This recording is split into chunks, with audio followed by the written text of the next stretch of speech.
पोखराको नजिकै रहेको कुम्दीकोट मन्दिर जहाँ शिवको ठुलो मन्दिर रहेको छ त्यो पोखरादेखि करिब 12-15 किलोमिटरमा अवस्थित रहेको छ। यहाँ निकै आकर्षक मनमोह दृश्य देख्न पाइन्छ। यहाँदेखि सिधा तल पोखरा फेवा लेक यहीबाट अवलोकन गर्न सकिन्छ। साथै आज मौसम अलिक क्लियर नभएको हुनाले हिमाल नदेखिएको हो। यहाँदेखि मस्त तरिकाले हिमालहरूको अवलोकन गर्न सकिन्छ। ल र चाइल्डको लागि चिल्ड्रेनहरूको लागि यहाँ एउटा पार्क रहेको छ, निकै आकर्षक र मनमोहक रहेको छ। यही शिव मन्दिरको अपोजिटमा रहेको छ।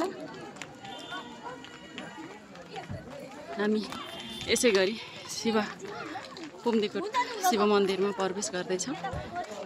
शिवको मूर्ति, ठुलो शिवको मूर्ति भएको पोखराको नजिकै र पोखरा गइसकेपछि एकपटक अनिवार्य रूपमा पुग्नुपर्ने ठाउँ रहेको छ कुम्दीकोट मन्दिर।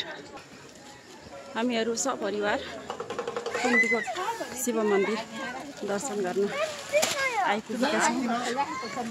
सिमसिम पानी परिराखेको हुनाले निकै आकर्षक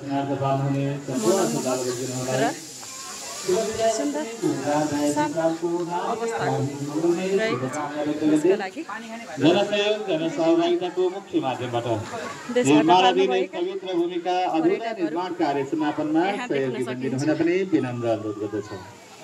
जसले जति सक्छ त्यति गरौँ, केही न केही दान र सहयोग अवश्य गरौँ।